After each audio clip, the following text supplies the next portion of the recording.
El sueño de la energía de fusión siempre ha parecido algo fuera de nuestro alcance. Energía limpia e ilimitada, sin los inconvenientes de los combustibles fósiles ni los peligros de los desechos nucleares. Y durante décadas, las mentes más brillantes del mundo han estado persiguiendo ese sueño. Los gobiernos han invertido miles de millones en ITER, una máquina colosal que se está construyendo en el sur de Francia. 50.000 millones de dólares para ser exactos, además de décadas de esfuerzo y científicos de todo el mundo. Uno pensaría que con tanto dinero e inteligencia, las luces ya estarían encendidas. Pero ITER todavía está a años de producir un solo vatio de electricidad utilizable, y ahí es donde entra Helion, una startup estadounidense que afirma que puede ganarle a ITER por un amplio margen. Dicen que estarán generando electricidad de fusión y vendiéndola a la red para 2028. Eso no solo es ambicioso, se siente casi imprudente. No puedes evitar preguntarte, si los gobiernos han estado luchando durante medio siglo, ¿cómo va a superarlos una empresa privada en solo unos años? Y bueno, de eso se trata exactamente este video de hoy. Es sobre la verdadera historia de Helion. ¿Qué les hace pensar que pueden detener la maldición de faltan 30 años? ¿Y por qué importa esta carrera? No solo por la ciencia de la fusión, sino por el futuro de la energía, el clima y posiblemente incluso de la civilización misma. ¿Qué es la fusión y por qué es difícil? Ahora, cuando la gente escucha la palabra nuclear, la mayoría piensa en fisión, dividir átomos. Así es como funciona hoy en día cada planta de energía nuclear. Tomas átomos pesados como el uranio, los divides y eso libera energía en el proceso. Es poderoso, pero también es sucio. Terminas con desechos radiactivos de larga duración y siempre existe el riesgo, aunque sea pequeño, de una fusión del núcleo. La fusión es lo opuesto. En lugar de dividir átomos pesados, fusionas átomos ligeros. Ese es el tipo de reacción que alimenta a las estrellas. Los átomos de hidrógeno chocan entre sí, se unen y liberan cantidades increíbles de energía. Idealmente, es la fuente de energía perfecta. Sin emisiones de carbono, sin riesgo de fusión del núcleo, sin siglos de desechos radiactivos. Solo energía limpia, con el helio como principal subproducto, que es el mismo gas inofensivo que encuentras en los globos. Suena demasiado bueno para ser verdad, ¿no? Por eso la gente lo ha estado buscando durante más de medio siglo. Hacer que los átomos se fusionen en la Tierra es mucho más difícil de lo que podrías pensar. Los combustibles en sí son complicados. La mayoría de los diseños dependen de dos isótopos de hidrógeno, deuterio y tritio. El deuterio es abundante, así que literalmente puedes extraerlo del agua de mar. El tritio, por otro lado, es escaso y radiactivo, así que los reactores tienen que producirlo dentro de la propia máquina usando litio. Otra opción es el helio 3, un combustible más limpio con menos problemas de neutrones, pero es raro en la Tierra. A veces la gente bromea sobre extraerlo de la Luna, lo que te dice lo poco práctico que es. Y luego está la física. Para lograr una fusión, necesitas superar la repulsión natural entre los núcleos con carga positiva. Eso significa temperaturas de más de 100 millones de grados Celsius, que es varias veces más caliente que el núcleo del Sol. Contener ese plasma, que es básicamente una sopa de partículas cargadas, es donde realmente comienza la pesadilla de la ingeniería, como si no estuviéramos ya ahí. Los científicos tienen algunas formas de medir el progreso, y la más famosa es Q. Esa es la proporción de energía que sale respecto a la energía que entra. Un Q de 1 significa que la reacción de fusión produjo tanta energía como la que se necesitó para mantenerla. Un Q de 10 significa que estás obteniendo 10 veces más energía de la que pusiste, que es el nivel que necesitas para que la generación comercial de electricidad sea una posibilidad real. Pero Q por sí solo no resuelve el problema. Necesitas mantener el plasma estable durante mucho tiempo y no puede estar caliente solo por una fracción de segundo. Las plantas de energía requieren una operación continua y confiable. Algunos sistemas operan por pulsos, otros buscan una combustión continua. Pero de cualquier manera, tienes que manejar los materiales alrededor del plasma. Normalmente, los neutrones producidos en la reacción son absorbidos por las paredes del reactor, lo que a su vez las vuelve frágiles y radiactivas. Así que, incluso si logras que la física funcione, todavía necesitas materiales que puedan sobrevivir años a ese tipo de castigo. Nada de esto detuvo a los científicos de intentarlo desde el principio. En los años 50 la fusión era una gran apuesta. Las máquinas Z-Pinch, dispositivos que intentaban comprimir el plasma con ráfagas de corriente eléctrica, parecían que podrían dar resultados rápidos. Y por un tiempo, la gente pensó que la energía de fusión práctica estaba a la vuelta de la esquina. Pero el plasma resultó ser inestable, colapsando constantemente antes de que se pudiera extraer cualquier cantidad significativa de energía. Para los años 70, un diseño tomó la delantera: el tokamak. Desarrollado en la Unión Soviética, utiliza una cámara en forma de dona y una combinación de campos magnéticos para atrapar el plasma. Los tokamaks todavía dominan la investigación de la fusión hoy en día, desde pequeños reactores experimentales hasta el propio ITER. Han alcanzado temperaturas récord, tiempos récord de confinamiento y han mejorado su rendimiento de manera constante. Pero aún así, ningún tokamak ha producido energía eléctrica neta. Ahora, si alguna vez te has preguntado por qué la gente bromea diciendo que a la fusión siempre le faltan 30 años, es porque cada vez que hay un avance en la fusión, siempre le siguen nuevos obstáculos y cronogramas revisados. Y aún así, nadie se ha rendido, lo que nos lleva a ITER.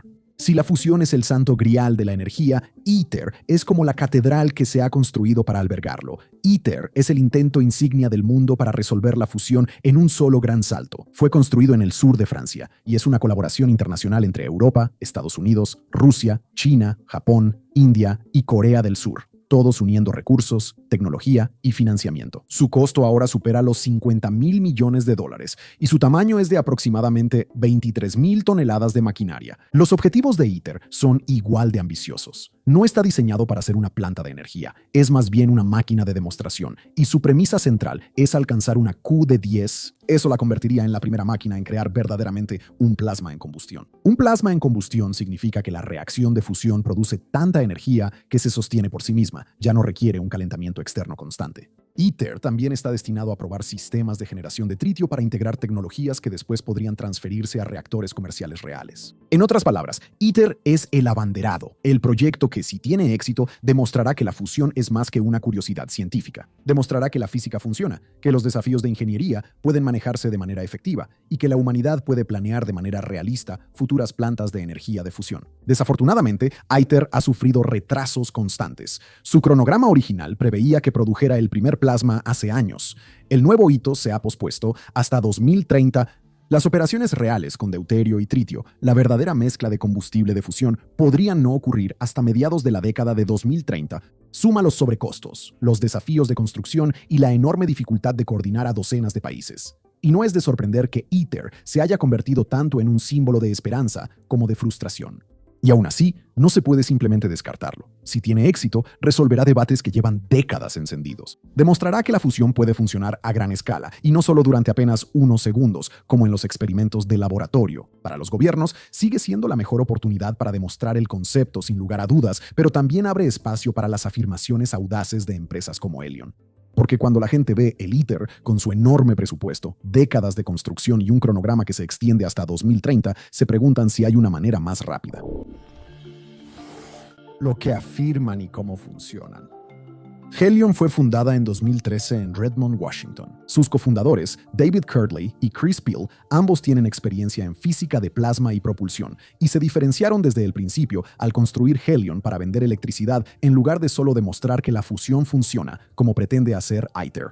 Hoy en día, Helion ha recaudado más de $1,000 millones de inversionistas como Sam Altman, el director ejecutivo de OpenAI, junto con grandes actores como Mithril Capital, Capricorn Investment Group y exalumnos de Y Combinator. La valoración supera los $5,000 millones, lo que básicamente coloca a la empresa en territorio de unicornio, a pesar de que su producto ni siquiera existe todavía. Pero, de nuevo, ¿no es esa la historia de la mayoría de las startups disruptivas? Vendes la visión antes de vender el producto, ¿no es así? En 2023, la empresa firmó un acuerdo de compra de energía con Microsoft, prometiendo electricidad de fusión para 2028, pero detengámonos un segundo aquí. No estamos hablando de un memorando de entendimiento, ni siquiera de una carta de intención, sino de un acuerdo comercial real para electricidad de un reactor que aún no existe. Eso es casi como pagar por una comida en un restaurante que ni siquiera se ha construido porque el chef aún está experimentando en el laboratorio. Pero bueno, es Microsoft. Ellos operan algunos de los centros de datos que más energía consumen en el mundo, y si la fusión funciona, sería como encontrar oro debajo de sus granjas de servidores. Así que tal vez sí tenga sentido asegurar el trato desde temprano. Helion llama a su próxima máquina Polaris, y se supone que será la primera en el mundo no solo en lograr la fusión, sino en generar electricidad neta entregada a la red. Planean lograr esto siendo lo más diferentes posible de ITER y otros grandes proyectos de fusión, empezando por la forma de su reactor. Helion utiliza algo llamado configuración de campo invertido, o FRC. Imagina dos masas de plasma siendo disparadas una hacia la otra desde extremos opuestos de una cámara lineal. Al chocar, se fusionan en una sola bola de plasma, que luego es comprimida cada vez más por enormes campos magnéticos. La compresión aumenta la temperatura y la presión hasta que se inician las reacciones de fusión. Su elección de combustible también es inusual. Mientras que ITER utiliza una mezcla de deuterio y tritio, Helion busca una mezcla de deuterio y helio 3. Y eso es tan fuera de lo común porque, como mencionamos, el helio 3 es escaso y, como dijimos antes, es bastante poco práctico. Según ellos, el helio 3 es la mejor opción ya que produce menos neutrones. Los neutrones vuelven frágiles y radiactivas las paredes del reactor, así que reducir su presencia hace que el reactor sea más fácil de mantener y más barato de operar.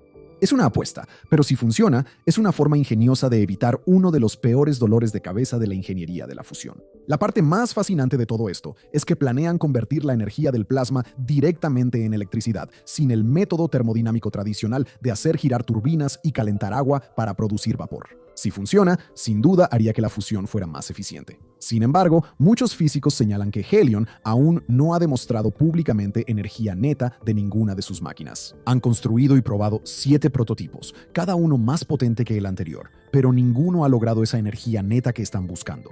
Una cosa es lograr reacciones de fusión, lo cual Helion ha hecho, pero es muy diferente poder sostenerlas a gran escala y realmente extraer energía útil. Aún así, la empresa es prometedora. Su valoración está en miles de millones y es una de las pocas startups privadas de fusión que tiene un cliente corporativo importante asegurado. La pregunta, sin embargo, es si estamos presenciando el surgimiento del primer actor comercial de la fusión o si esto es solo otro capítulo de promesas audaces que siguen estando fuera de nuestro alcance. Los desafíos y riesgos de Helion. Antes de que alguien se deje llevar demasiado por las promesas de Helion, hagamos una pequeña pausa para poner los pies en la tierra, ¿de acuerdo? Porque la física, la ingeniería y los plazos están llenos de mucha más incertidumbre de lo que sugiere la presentación pulida de Helion. Empecemos por la física, ¿de acuerdo? Todo el enfoque de Helion se basa en los FRC. Imagina un anillo de humo de plasma, solo que en lugar de flotar perezosamente por el aire, es una nube de partículas cargadas a 100 millones de grados que intenta destrozarse a sí misma.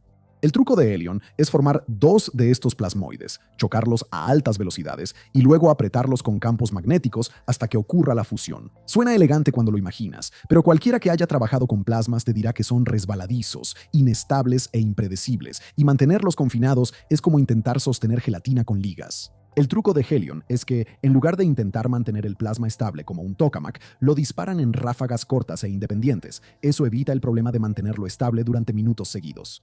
Sin embargo, también presenta un desafío diferente, donde cada una de las ráfagas debe funcionar. Si el plasma no se comprime lo suficiente, la reacción simplemente se apaga antes de poder generar energía útil. Y luego está el combustible. El gran atractivo de Helion es el helio 3. Es un isótopo raro que no emite tantos neutrinos dañinos como la mezcla estándar de deuterio y tritio. Eso es una buena noticia si quieres un reactor que dure más de unos pocos años antes de que las paredes empiecen a desmoronarse, pero el helio 3 es raro. La mayor parte del suministro utilizable proviene de la desintegración del tritio, un proceso muy lento, o de pequeñas cantidades que se encuentran en el gas natural.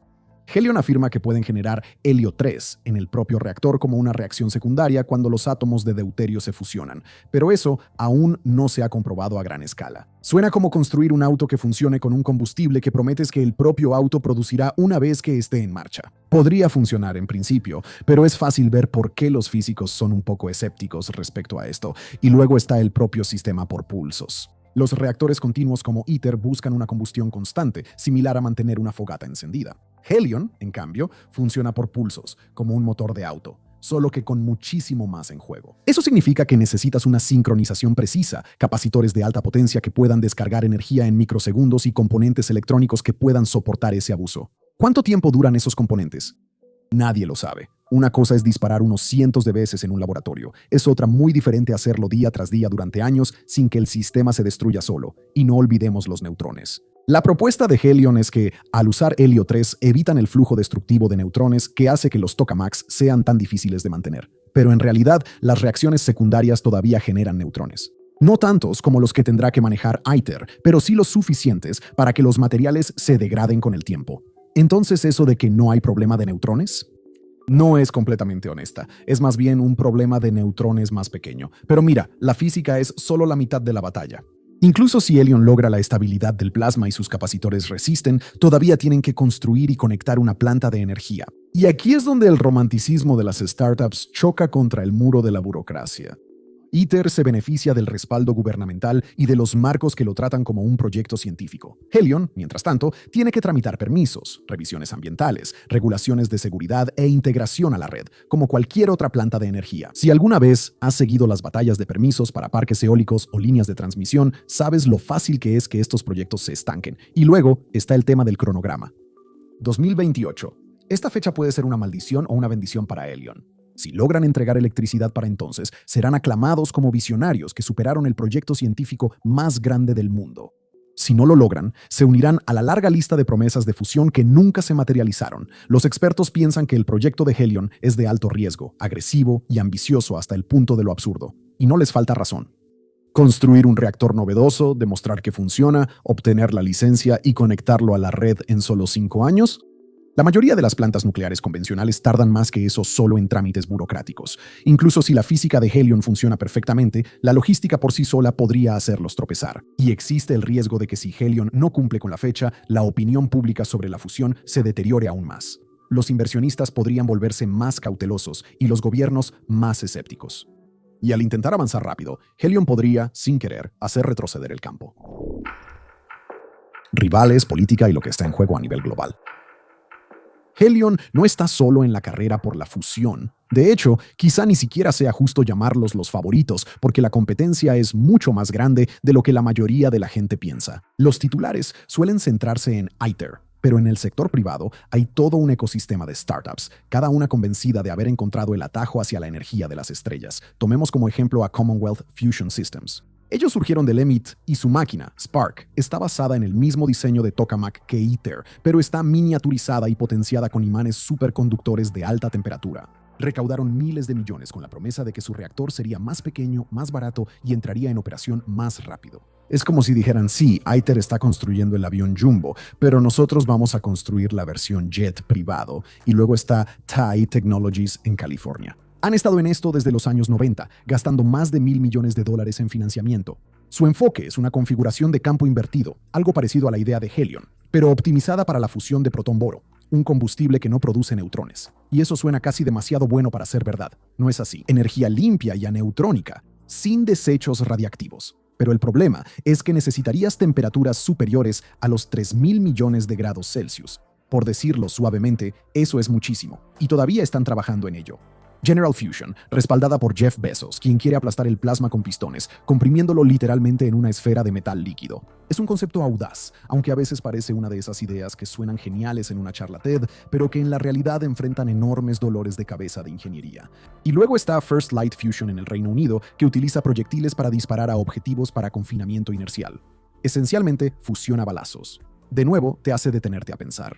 ¿La física va a funcionar o está destinado a ser solo otra demostración prometedora que nunca escala? Ahora, lo que es sorprendente es que todos están jugando el mismo juego, pero con conjuntos de reglas completamente diferentes. Uno es una burocracia centralizada y multinacional que ha invertido décadas y miles de millones de dólares en el problema. El otro es un enjambre de empresas privadas persiguiendo la ventaja de ser el primero. Y aquí es donde las cosas se ponen aún más interesantes, porque quien logre la fusión primero también obtendrá una ventaja significativa. Tener acceso a una fuente de energía que sea abundante, libre de carbono y que no dependa de combustibles fósiles ni de cadenas de suministro inestables dará mucho poder geopolítico y otorgará una ventaja política. Estados Unidos quiere liderar. Naturalmente, miles de millones están fluyendo hacia las startups estadounidenses y el Departamento de Energía cada vez se está acercando más al sector privado. China, por otro lado, está invirtiendo fuertemente en tokamaks, haciendo todo lo posible por construir máquinas a una velocidad vertiginosa. Su reactor East ya ha establecido récords mundiales de duración de plasma. Europa está apostando por ITER, con Francia albergando la apuesta mundial por la fusión en su territorio. Japón también tiene su propio programa, aunque el suyo es menos llamativo y más metódico. Así que la carrera por la fusión no es solo puro humo. Es muy real y nos recuerda a la carrera espacial de los años 60, pero probablemente con apuestas aún más altas. Porque mientras que el espacio era cuestión de prestigio y exploración, la fusión se trata de seguridad energética. Quien lo logre primero no solo plantará una bandera. Tendrán las llaves del futuro energético del mundo, así que imaginemos por un segundo que Helion, o tal vez uno de sus rivales, realmente logra la fusión en la próxima década o dos. ¿Cómo sería el mundo? Bueno, el primer gran cambio es obvio. El clima. Si la fusión se convierte en una fuente real de electricidad de base, los cálculos de emisiones cambiarían de la noche a la mañana. No habría desechos radiactivos de larga duración, ni riesgo de fusión del núcleo, ni preocupaciones por el enriquecimiento de uranio. En cambio, obtendríamos energía, limpia y constante, sin ninguno de los problemas que convirtieron a Chernóbil y Fukushima en nombres conocidos. También tenemos que preguntarnos qué pasaría con los estados petroleros. Si eres Arabia Saudita, Rusia o cualquier país cuyo presupuesto dependa de los hidrocarburos, la fusión es una amenaza existencial. Los mercados petroleros se ven afectados cuando las ventas de autos eléctricos aumentan solo unos pocos puntos porcentuales. Imagina lo que pasaría si una ciudad pudiera accionar un interruptor y obtener toda la energía que necesita de una planta de fusión compacta. Eso marcaría el inicio de un colapso. y un cambio total de poder. Quien tenga las patentes, la cadena de suministro y la capacidad de fabricación no solo estaría vendiendo plantas de energía, estaría vendiendo soberanía, porque quien controle las exportaciones de fusión controlará el futuro de la energía. Eso ya pasó con los semiconductores. Mira cuánta influencia tiene Taiwán sobre la economía global gracias a TSMC. Ahora imagina eso, pero con lo que alimenta cada hogar, cada centro de datos, cada fábrica, y hablemos de economía por un momento. Si la energía de repente se vuelve barata y prácticamente ilimitada, ¿qué industrias se volverían viables? Digo, la inteligencia artificial es la más obvia. Los centros de datos ya están consumiendo electricidad a tasas alarmantes y estados enteros están replanteando sus redes eléctricas solo para acomodar granjas de servidores. La fusión podría hacer que eso deje de ser un problema. Lo mismo aplica para industrias como el acero, el aluminio y el cemento. Estos son algunos de los sectores más difíciles de descarbonizar y la fusión haría que fueran limpios por naturaleza. Y también hay un aspecto humano. ¿Qué pasa con las partes del mundo que todavía carecen de suficiente energía? Pueblos sin electricidad confiable, hospitales que funcionan con generadores diésel. Si la fusión es lo suficientemente modular, lo suficientemente pequeña y se pudieran instalar reactores en cualquier lugar, desde comunidades remotas hasta operaciones mineras e incluso en barcos en el mar, por primera vez en la historia, la energía abundante no estaría limitada al lugar donde naciste o a si tu gobierno puede construir una planta de energía. Eso va a ser revolucionario. Y luego están los beneficios indirectos. Cada vez que perseguimos algo ambicioso, a menudo terminamos con beneficios inesperados. La carrera espacial nos dio el GPS, las comunicaciones por satélite y otros avances científicos. El proyecto Manhattan, tan destructivo como fue, trajo consigo la medicina nuclear y la computación moderna. La fusión ya está impulsando avances en capacitores, superconductores, física de plasma y conmutación de estado sólido. La verdad es que, incluso si nunca desarrollamos un reactor comercial, las tecnologías aún tendrán aplicaciones en otras industrias, y si lo logramos, el impacto podría rivalizar con el del Internet. Por supuesto, el éxito de la fusión también transformaría la industria financiera. Si Helion o cualquier otra startup llega primero a la meta, podemos esperar un auge de inversiones como nunca antes hemos visto. Billones de dólares inundarían el sector casi de la noche a la mañana. Gobiernos escépticos se apresurarían a subsidiar, regular y de manera inevitable militarizar la tecnología. Esa es la parte preocupante.